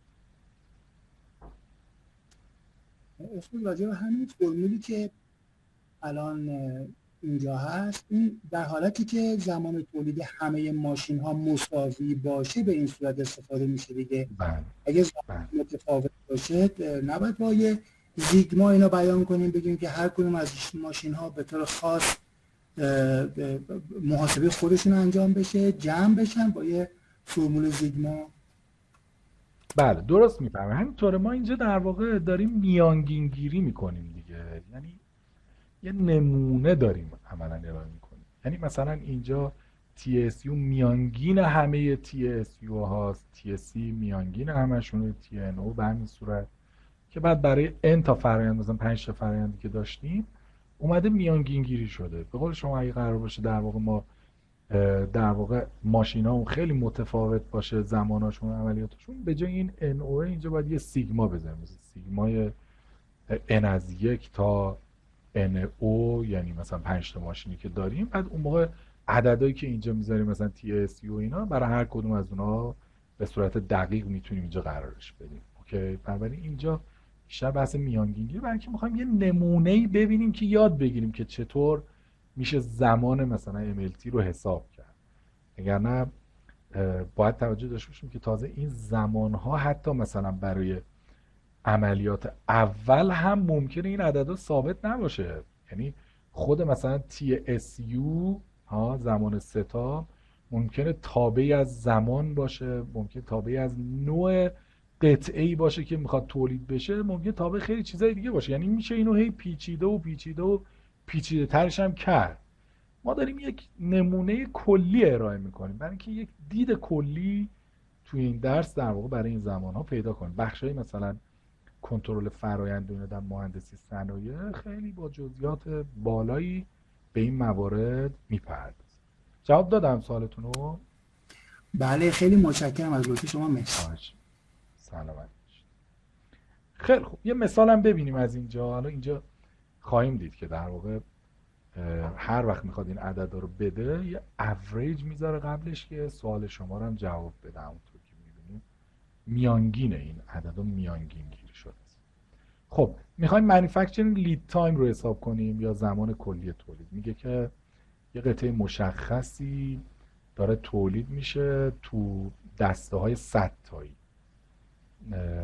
این دسته ها باید از 5 تا فرایند عبور کنن و زمان میانگین ستاپمون 3 ساعت هستش.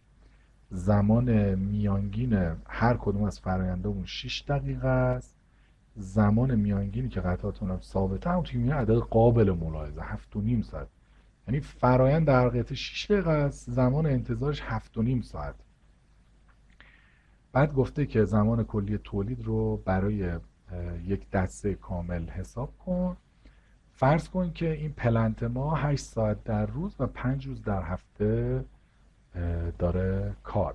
خیلی خوب، اطلاعات رو داده دیگه. TSU رو داده 3 ساعت، تی نو آپریشنش رو داده 7.5 ساعت طبق اون فرمی که تو اسلاید قبلی داشتیم و مانیفکتچرینگ لید تایم رو میتونیم برای این سیستم حساب کنیم دیگه. مانیفکتچرینگ لید تایم اون میشه 5 تا ماشین، 3 ساعت زمان استیون هستش، 100 تا قطعه در هر، در واقع این کیوه دیگه، این کیوه، 100 تا قطعه در هر دسته داریم.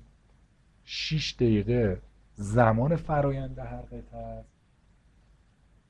و عملا چون بقیه رو به ساعت نوشتیم اینو تقسیم بر 60 کردیم که اینم به ساعت میشه. 7.5 ساعت هم که زمانی که هیچ آپریشن روش انجام نمیشه عملا میشه 102 ساعت. زمان کلی تولید برای 100 تا قطعه ما میشه 102 ساعت که اگر در واقع ما 8 ساعت در روز داریم کار میکنیم عملا این به این معناست که ما زمان کلی تولیدمون میشه 12.8 روز. یعنی اگر این 100 تا قطعه رو امروز ما وارد سیستم تولیدمون کنیم حدود 13 روز دیگه قطعات تولید شده ما از این سیستم میان بیرون.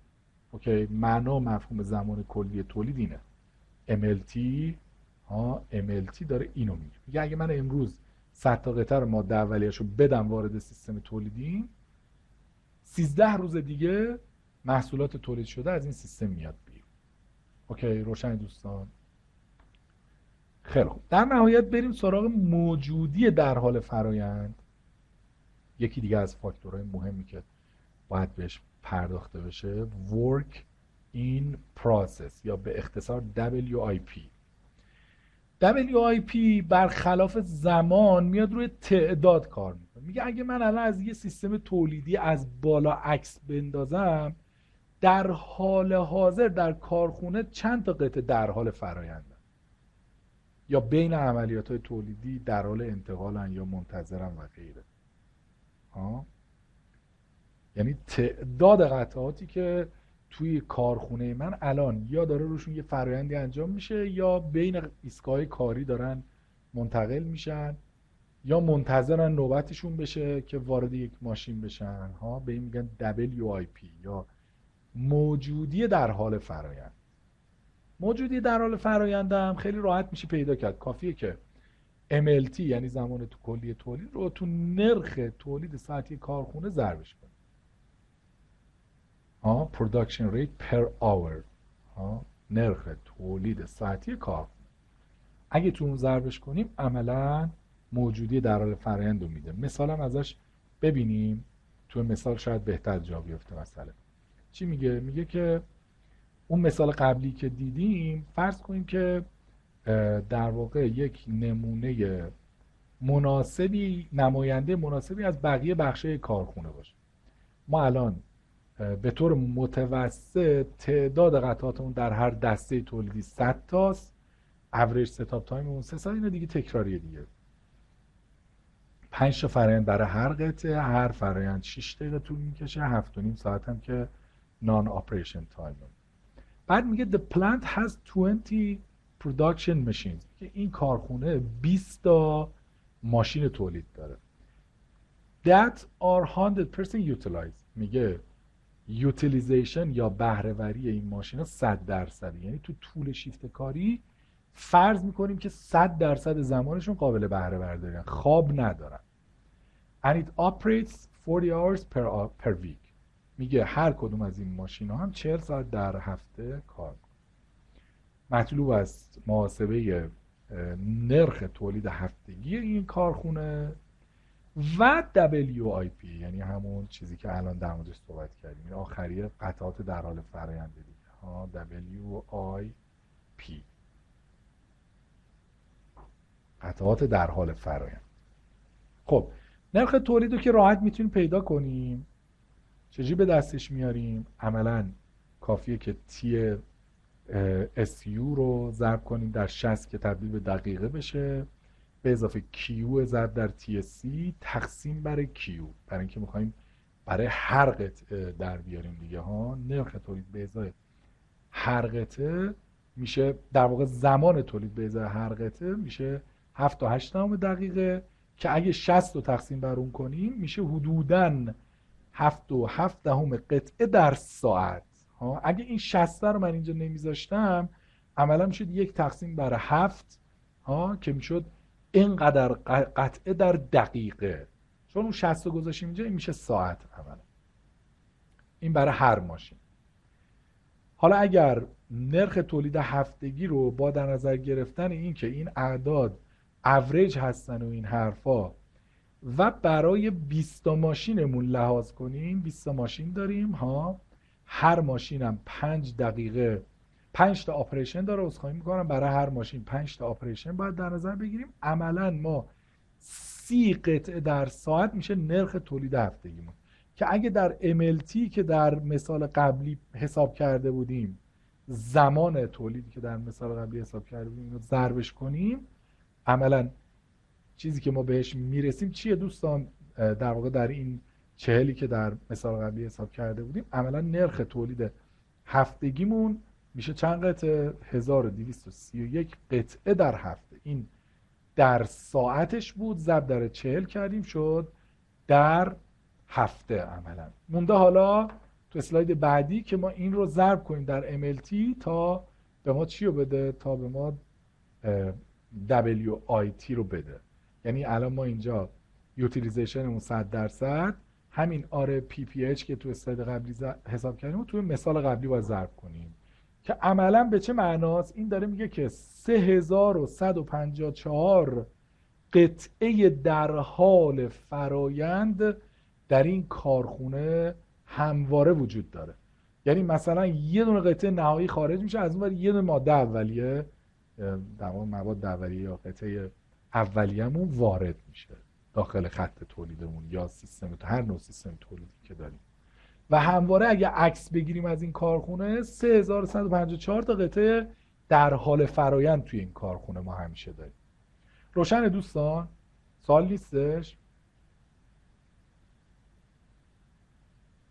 بله آقای قربانزاده بفرمایید. ببخشید من خیلی سوال میپرسم. نه کار خوبی میکنیم، بفرمایید. ما چیزی یاد بگیریم. استاد تو همون اسلاید شماره 67 که این مبحث اصلا شروع شد، من یه سوال دارم. ما قطعات نیمه کاره رو زمانش رو چجوری میبینیم؟ قطعا در طول هر شیفت کاری قطعات کامل نخواهند شد، همونجور که تو محاسبات صفحات بعدم دیدیم که خورده می آوردین حساب کتاب. این یه ذره‌ای که مثلا 10 دقیقه 15 دقیقه مثلا 12 دقیقه یا مثلا 18 دقیقه زمان اضافی میاد در این که نه میتونیم یه قطعه رو کامل کنیم، نه اینکه به اصطلاح زمان کافی داریم برای قطعه بعدی رو بارگذاری کنیم رو ماشین. این رو کجا میبینیم؟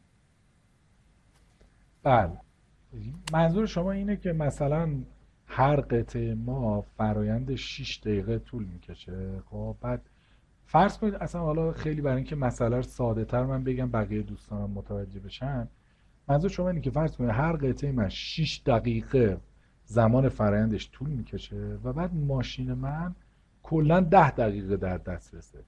6 دقیقه من یه قطعه رو فرایند میکنم، اون 4 دقیقه بقیهش که مونده رو چیکارش کنم؟ سوال شما اینه دیگه، درسته؟ بله منظور من همینه. البته خب الان این 6 دقیقه خیلی رونده که بگیم یه قطعه تولید میشه 6 دقیقه، تو یه ساعت میشه 10 تا قطعه، این کاملا مشخصه. ولی اگر مثلا همین تولیده بشه مثلا 7 دقیقه و مثلا 42 ثانیه، اون موقع در طول یه شیفت کاری تهش اضافه میاره زمان یا کم میاره. بله. نکته اینجاست که ما وقتی میگیم این 7 و 42 مثلا 7 و 43 دقیقه انقدر طول میکشه، با در نظر گرفتن اون تایم هاست دیگه. یعنی ما وقتی میانگین آپریشن تایم رو حساب میکنیم، اون زمانهای پرتی که از دست دادیم که هیچ آپریشن اتفاق نمیفته تو این لحاظ کردیم. از قبل توی این عدد لحاظ شدن اونا و در دل خود این عدد اونا قرار گرفتن. این به این معناست که وقتی ما تاکید میکنیم که همه چی اوریجه، این به این معناست که مثلا اگر من فرض بفرمایید که میگم آپریشن تایم هم 7 دقیقه است ها، 7 دقیقه رو شما هیچ جوری نمیتونید ضرب کنید تو 1 ساعت روند بشه، درسته؟ 8 مثلا شما میتونید بگی چه میدونم 6 7 تا 42 7 7 تا 48 7 تا 56 تا 4 دقیقه کم اینجا اضافه، اون 4 دقیقه پرت میشه چی میشه؟ عرض کردم این در یک نگاه بلند مدت اون 4 دقیقه خورد شده رو خود این 7 دقیقه لحاظ شده، وگرنه این مثلا میشه 6 و نیم دقیقه ها، خودش اون رو لحاظ کرده از قبل. بنابراین لازم نیست ما نگران باقی مانده های روی زمانایی مثل ساعت نمیدونم دقیقه و غیره باشیم. چرا؟ چون ما الان فرض کنید اینجا اینو مخابره کنیم بر حسب ساعت، ممکنه یکی بگه آقا بر حسب روز مخابره کن، ممکنه یکی بگه که خیلی خوب الان این 12/8 روز، اون 2 روزی که تو روز 13 بوده چی میشه ها؟ اون 2 روزه در طول سال مستهلک شده. اینطور نیست که مثلا 12/8 روز که رفتیم جلو قطار تموم شد بعد بگن خیلی خوب این 2 روز رو دیگه بیکار وای میستیم. تو اون 2 بعدی سیکل بعدی شروع میشه، واسه دسته بعدی شروع میشه و این مستهلک میشه عملا در طول سال. اوکی روشن آقای قربانزاده؟ بله خیلی متشکرم. البته من یک کمی کلی‌تر دیده بودم، اونم این بود که اگر قرار باشه که من مثلا خورده بیاره زمانم در طول تولید، اون موقع اگه قرار باشه قول بدیم که ما مثلا 1000 تا قطعه رو در طول مثلا 15 روز طبق محاسبه تحویل میدیم، این خورده زمانا باعث میشه که من 15 روزم به روز 16 هم منتقل بشه. یعنی اگر حالا با توجه توضیحی که شما فرمودین که این زمان پرت رو هم ما محاسبه کردیم و دیدیم در محاسبات خودمون، اگر اینو ندیده باشیم اولا باید یه زمانی رو واسه یه زمان واقعی تحویل در محصول حتما ببینیم، وگرنه این خورده‌ریزا ما رو بدقول میکنه. آره همینطور. خب به خاطر همینم اینجا الان روند نکرده دیگه، مثلا میشه 12/81 روز، نگفته 13 روز، نگفته 12 روز. خب برای این روی زمان دستمون بازه که خورده ها رو هم الان لحاظ کنیم. مشکل اونجایی به وجود میاد که در آینده ترم این سوالیاتون باشه، مثلا 6 هفته دیگه میرسیم به یه جایی که ما واسه یه تولید یه سیستمی برعکس این نگاه میکنیم. مثلا میگیم که من میخوام 1000 تا قطعه تولید کنم ها، برای اینکه این 1000 تا قطعه رو تولید کنم باید مثلا این تو 2 هفته انجام بشه. چند تا ماشین نیاز دارم برای این کار؟ خب بعد مثلا محاسبات انجام میدیم میبینیم تعداد ماشینایی که نیاز دارید میشه 12.3. ما 12.3 ماشین که نداریم، یا باید 12 تا ماشین استفاده کنیم یا 13 تا ماشین استفاده کنیم. اگر 12 تا ماشین استفاده کنیم دیگه به 2 هفته نمیرسیم، به 2 هفته خورده ای ختم میشه. اگه 13 تا ماشین استفاده کنیم به این معناست که در برخی از اوقات ماشین هامون باید خواب بخورن ها و یوتیلیزیشن اون بیاد پایین. اونجا که واقعا در مورد یه عدد صحیح باید تصمیم بگیریم، این مشکلی که شما گفتین به وضوح خودش رو نشون میده. اما اینجا که در مورد زمان داریم صحبت میکنیم خیلی راحته، ما میتونیم بگیم آقا 12 روز و 8 روز. 8 روز هم یعنی 8 ساعت ها، ضرب در 8 ساعت که هر روزمه ها، یعنی مثلا چیزی در حدود 6 ساعت، یعنی 12 روز و 6 ساعت طول میکشه تا من این قطعه رو چیکار کنم، این سفارش 100 تایی رو نهایی کنم. اوکی؟ بسیار عالی، خیلی متشکرم. مرسی. خواهش میکنم، زنده باشید. خب آقای بیکپور بفرمایید.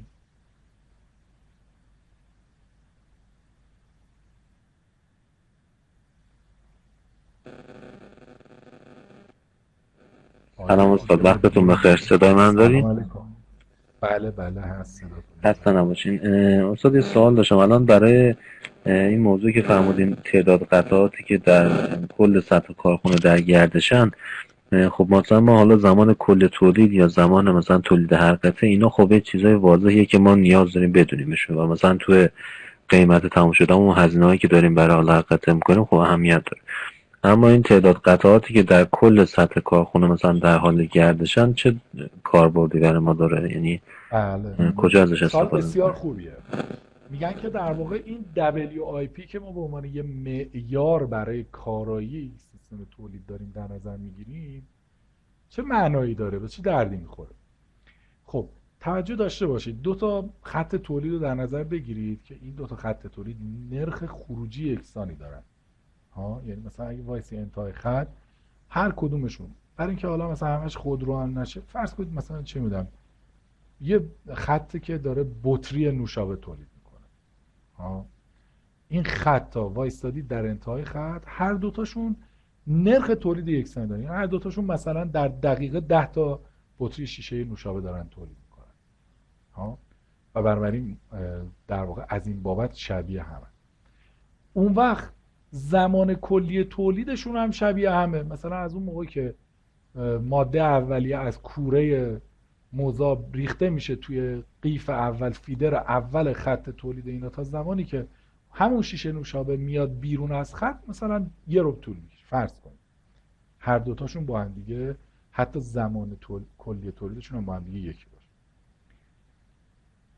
این امکان وجود داره که این دوتا خط تولید طوری طراحی بشن که یکیشون WIP یا قطعات در حال فرآیندش 500 تا باشه، یکی دیگه 200 تا باشه.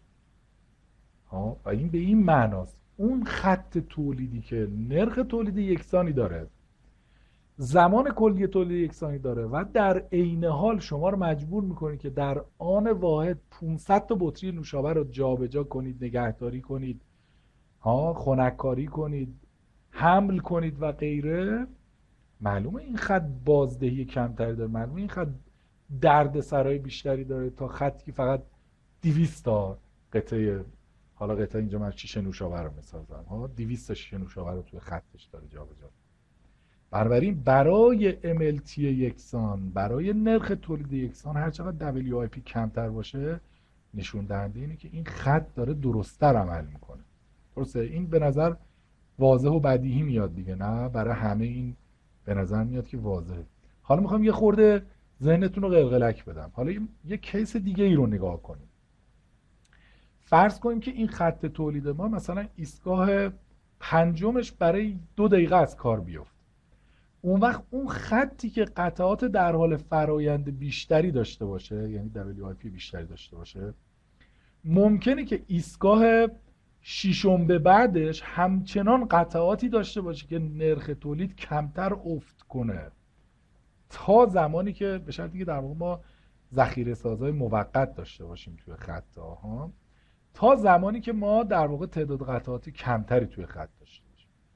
یعنی همیشه هم اینطور نیست که ما یه طرفه بگیم خیلی خب هر چقدر WIP کمتر باشه یعنی خط چابکتر و سریعتر و بهتری داریم، دردسرش کمتره. نه، بستگی داره که چه معیاری برای ما حائز اهمیت باشه. اگه نرخ تولید بالا حائز اهمیت باشه، بعضی موقع اتفاقا WIP بالا میتونه در مواقع بحرانی کمک کننده باشه در یک خط تولید. یا ممکنه مثلا WIP بالای ما در قطعات ریز باعث بشه که خط ما یوتیلیزیشن یا بهره‌وریش بالا بره. هیچ حالتی پیش نیاد که ماشین منتظر باشه که تازه یه قطعه در حال فرآیندش برسه.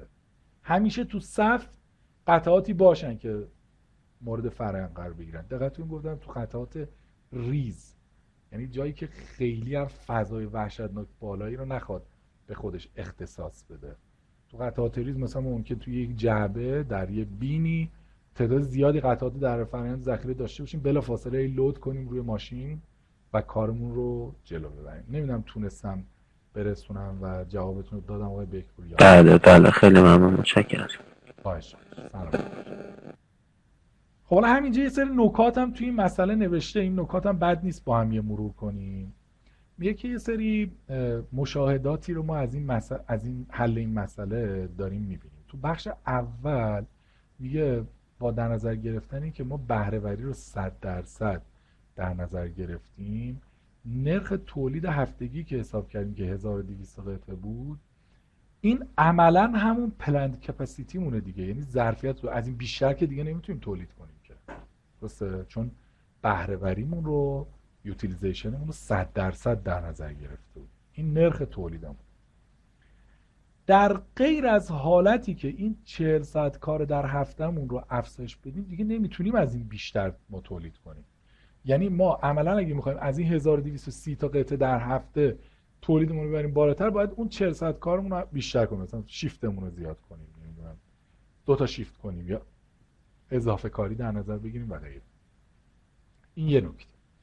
نکته دوم از قسمت بی میگه که با 20 تا ماشینی که هر کدومشون دارن یک قطعه رو در هر لحظه با یوتیلیزیشن 100%، یعنی با بهره وری 100% دارن روشون کار میکنن، این به این معناست که از این عدد 3154 تایی که اینجا داریم منهای 20 تا که در لحظه روی ماشینن، به عبارت دیگه 3134 قطعه ما در حالت نان آپریشنن، روشون هیچ عملیاتی انجام نمیشه، یا دارن بین ایستگاهات جابجا میشن یا در واقع منتظرن که نوبتشون بشه برن روی ماشین 20 تا ماشینمون قرار بگیرن. ببین دوستان، یعنی از این 3154 تا فقط 20 تاشون در هر لحظه داره آپریشن روشون انجام میشه. 3134 تاشون الکی وایسن. الکی یعنی در صف وایسن برای ماشینا. اما که این سوال پیش میاد، خب چرا ماشینامون تعدادش بیشتر نمیشه؟ خب این بستگی به نرخ تولید ما داره دیگه. کارخونه که بخواد تعداد ماشین بیشتر کنه یعنی باید تقاضای بیشتر داشته باشه، سرمایه‌گذاری اولیه بسیار بالاتری داشته باشه و لازم باشه عملاً تعداد ماشیناشو بیشتر کنه. در غیر این صورت باید این تعداد قابل توجهی از قطعات رو همیشه منتظر داشته باشه واسه انجام فرآیند. و نکته سوم میگه که در واقع برای هر قطعه ما 5 تا ما عملیات نیاز داریم که این قطعه کامل بشه. هر کدوم از عملیات ما هم 6 دقیقه طول میکشه. بنابراین در مجموع قطعه در حال فرآیند ما برای اینکه تبدیل به محصول بشه 30 دقیقه روش باید عملیات انجام بشه. در حالی که ما از مثال قبلی دیدیم که برای هر قطعه MLT ما بود 102.5 ساعت یا به عبارت دیگه 6000 دقیقه. این به چه معناست؟ این به این معناست که در 99.5% زمان MLT ما که قطعه ما در واقع داخل خط تولید قرار داره، عملا قطعه ما هیچ فرآیندی روش انجام نمیشه. یعنی یا داره بین ایستگاه‌های مختلف جابجا میشه یا عملا هیچ فرآیندی روش صورت نمیگیره، منتظره که نوبتش بشه. 99.5 یعنی حتی بالاتر از اون نموداری که در بخش قبلی بهش اشاره کردم و دوستمونم ازش سوال داشت. فقط در 0.5% زمان تولید یک قطعه، در 0.5% MLT یا زمان کلی تولید یک قطعه، این قطعه واقعا روش داره فرآیند صورت میگیره و 99.5%ش عملا در صف منتظره. حالا این سوال که آیا این عدد خوبه یا بده، دوباره میشه مثل سوالی که آقای بیکپور پرسیدن، بستگی داره. بعضی جاها این خیلی خوبه، بعضی جاها این خوب نیست. عملا ما باید خط تولید رو ببریم به سمتی که زمانها طوری تعریف بشه که مثلا تا 20% این زمان رو قطعه ما فرآیند انجام بشه. به وقتش زمانی که میخوایم در مورد سیستم‌های ساخت صحبت کنیم، مانیفکتچرینگ سیستمز صحبت کنیم و مثلا اونجا بحث تولید ناب و اینا اگر وقت شد مطرح شد، اونجا میگم که چطور میشه این کارو کرد و چرا اصلا باید ما روی این عدد حساس باشیم. ولی در یک سیستم تولیدی دسته‌ای خیلی کلاسیک عملا میبینیم زمان واقعی فرآیند ما 0.5% زمان کلی تولیده یا یه چیزی شبیه به این 1.5% عملا، و بقیه زمانها برای جابجایی ها و آماده سازی ها و غیره هستش در یک سیستم تولید. بسیار خوب. اگر دوستان سوالی دارن، نکته هستش در مورد این مثال؟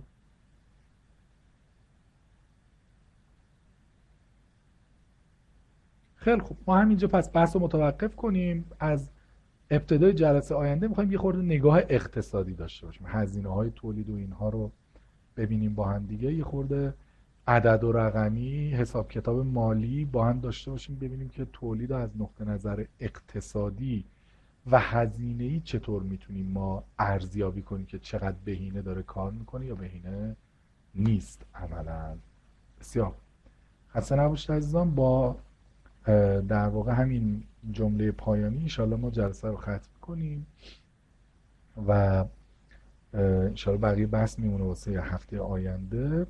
حالا بعد از هفته آینده من یه توضیحاتی دوباره در مورد نحوه ارزیابی ها و امتحان و سمینار درس و اینها خدمتتون اعلام خواهم کرد. همتون رو به خدا میسپارم. خدا حافظ همتون.